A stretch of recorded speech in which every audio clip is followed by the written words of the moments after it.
Hello friends, இன்றைக்கி நம்ம வந்து ஒரு அரபிக் டிஷ் தான் பார்க்க போகிறோம். அரபிக் சிக்கன் மந்தி. சிக்கன் மந்தி பண்ணுறதுக்கு நான் வந்து 1/2 kg சிக்கன் எடுத்துருக்கிறேன். நீங்கள் வந்து அதிகமாக சிக்கன் எடுத்தீங்க அப்படின்னா அதுக்கேற்ற மாதிரி இன்க்ரீடியன்ஸையும் அதிகமாக எடுத்துக்கோங்க. அதுக்கு நம்ம முதல்ல வந்து சிக்கனை வந்து மேரினேட் பண்ணி வைக்கணும். அதுக்கு நான் வந்து ஒரு பெரிய பவுலில் சிக்கன் எடுத்துருக்கிறேன். அது இந்த மாதிரி கத்தி இல்லைனா ஃபோக் இல்லைனா டூல் ஸ்டிக் வச்சு நீங்கள் இந்த மாதிரி கொஞ்சம் குத்தி விட்டுக்கோங்க. அப்போது வந்து மசாலா வந்து அதுக்குள்ளே நல்லா இறங்கும். அதுக்காக நான் இந்த மாதிரி பண்ணி வச்சுருக்கிறேன். இப்போ நம்ம சிக்கன் மேரினேட் பண்ணுறதுக்கு நான் ஸ்பைசஸ் எடுத்துருக்கிறேன். இது வந்து சிக்கன் ஸ்டாக்குன்னு சொல்லுவாங்க. இது வந்து எல்லா சூப்பர் மார்க்கெட்லேயும் கிடைக்கும் கண்டிப்பாக உங்களுக்கு. ஒரு பேக்கெட்டில் 2 இருக்கும். நான் 1/2 kgக்கு 1 போதும். இப்போ நம்ம வந்து எல்லா ஸ்பைசஸையும் இதில் நம்ம ஆட் பண்ணிடலாம். சிக்கன் ஸ்டாக்கை மட்டும் நீங்கள் வந்து தனியாக அதை வந்து எடுத்து தனியாக அதை வந்து உடச்சி போட்டுக்கோங்க. அப்போ தான் நல்லா மிக்ஸ் ஆகும். அப்புறம் பெப்பர் வந்து 1 டேபிள் ஸ்பூன் ஆட் பண்ணிக்கோங்க. உங்களுக்கு மேபி சிக்கன் ஸ்டாக் கிடைக்கலாம் அப்படின்னா நீங்கள் வந்து சிக்கனை வந்து ஸ்கின்னோடு எடுத்துக்கோங்க. அப்போ அந்த ஸ்மெல் வந்து கொஞ்சம் நல்லாயிருக்கும். கொஞ்சம் பெரிய பெரிய பீஸஸாக சிக்கனை வந்து கட் பண்ணி வாங்கி வச்சுக்கோங்க. சால்ட்டு வந்து நான் 1/2 டேபிள் ஸ்பூன் ஆட் பண்ணிக்கிறேன். சிக்கன் ஸ்டாக்கில் ஆல்ரெடி சால்ட் இருக்கும். ஸோ அதனால் கொஞ்சம் கவனமாக ஆட் பண்ணுங்கள். இப்போ நான் கொஞ்சம் கலருக்காக ஒரு 3 ட்ராப்ஸ் போல் நான் வந்து ஃபுட் கலர் ஆட் பண்ணுறேன். இது நீங்கள் வேணான்னா நீங்கள் இதை ஸ்கிப் பண்ணிடலாம். இப்போ நான் வந்து வார்ம் மில்கில் கொஞ்சமாக சாஃப்ரான் எடுத்து லைட்டாக மிக்ஸ் பண்ணி வச்சுருக்கிறேன். 1/4 கப் வார்ம் மில்கில். நீங்கள் சாஃப்ரான் இல்லைனா நீங்கள் வந்து வார்ம் மில்க் மட்டும் எடுத்துக்கோங்க. இப்போ இதையும் நம்ம வந்து சிக்கனில் நம்ம இது மேலே ஊற்றிடலாம்.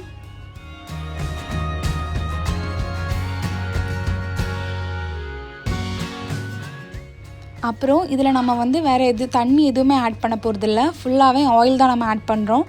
நான் ஒரு 80 ml ஆயில் ஆட் பண்ணிக்கிறேன். நீங்கள் 80 to 100 வரைக்கும் நீங்கள் வந்து ஆட் பண்ணிக்கலாம். இப்போ இதை நல்லா மிக்ஸ் பண்ணி விட்டுக்கோங்க.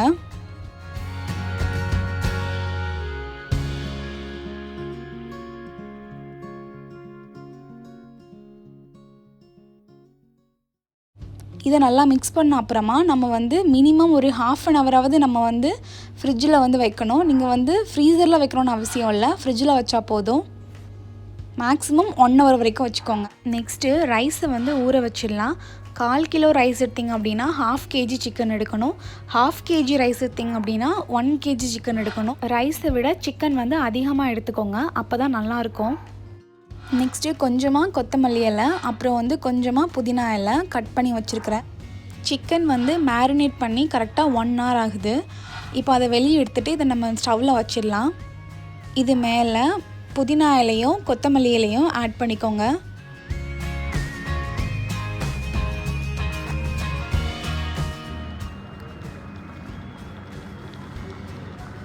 இப்போ இதில் சில்லியோட ஃப்ளேவருக்காக நான் ஒரு 3 சில்லி வந்து இதில் ஆட் பண்ணுறேன்.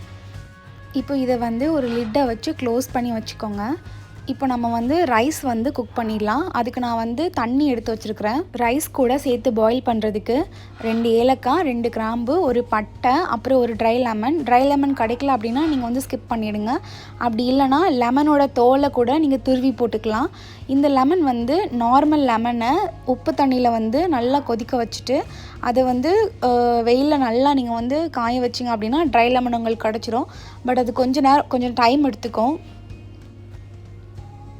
அப்புறம் நான் இதில் இப்போ வந்து ரைஸை வந்து போட்டுடுறேன். ரைஸ் வந்து ரொம்ப குக்காக வேண்டாம். கரெக்டாக ஒரு 70% குக் ஆனால் போதும். நம்ம அப்புறம் தம் போடுவோம். அதனால 70% மட்டும் குக் ஆனால் போதும். இதில் வந்து வேணும்னா நீங்கள் வந்து சில்லியும் ஆட் பண்ணிக்கோங்க. ஒரு பே லீஃப் ஆட் பண்ணுறேன். அப்புறம் ரைஸ்க்கு தேவையான சால்ட் ஆட் பண்ணிக்கோங்க.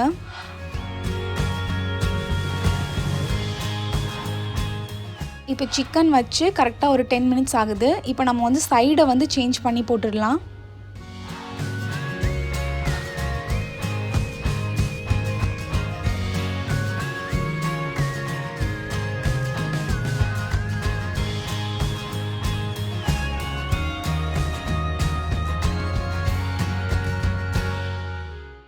இந்த மாதிரி சிக்கனை மாற்றி போட்டுட்டு மறுபடியும் ஒரு 10 minutes குக் பண்ணுங்கள்.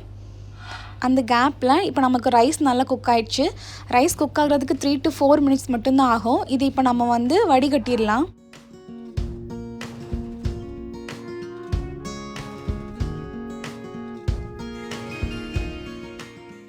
இப்போ சிக்கன் வந்து நல்லா குக் ஆகிடுச்சு.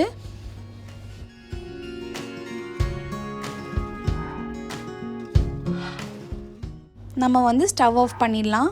இது மேலே நம்ம வடிகட்டி வச்சுருக்கிற ரைஸை இப்போ இதில் ஆட் பண்ணிவிடுங்க.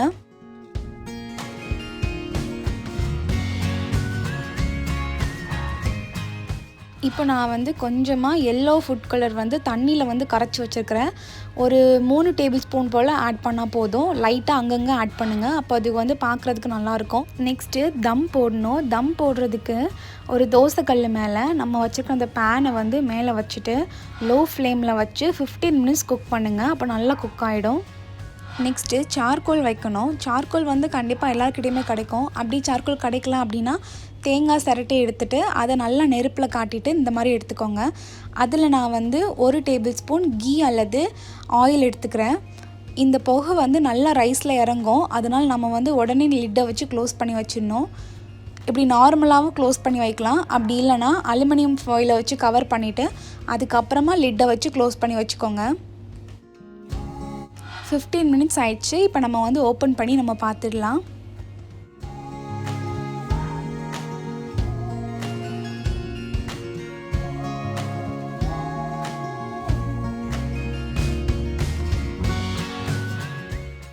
நெக்ஸ்ட்டு சார்கோலை மட்டும் தனியாக எடுத்து வெளியே வச்சிடுறேன்.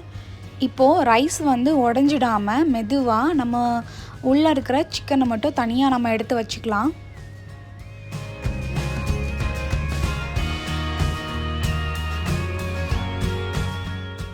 சிக்கன் வந்து பார்க்கும்போதே தெரியும் நல்லா கிரில் பண்ண மாதிரி நல்லா அழகாக குக்காக இருக்குது.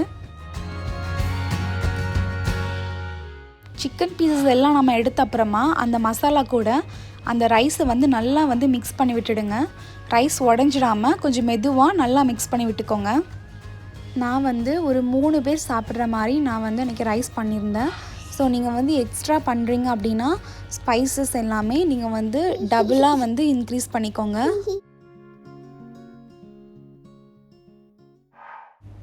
இப்போ டேஸ்டியான சிக்கன் மந்தி ரெடி ஆயிடுச்சு. இந்த ரெசிபி உங்களுக்கு பிடிச்சிருந்தது அப்படின்னா நீங்கள் வந்து உங்கள் ஃப்ரெண்ட்ஸ் எல்லாருக்குமே கண்டிப்பாக வந்து ஷேர் பண்ணுங்கள். ரொம்ப சிம்பிளாக சீக்கிரமாகவே நம்ம வந்து இந்த ரெசிபி செஞ்சு முடிச்சிடலாம். ஸோ கண்டிப்பாக எல்லாரும் வீட்டில் கண்டிப்பாக ட்ரை பண்ணுங்கள்.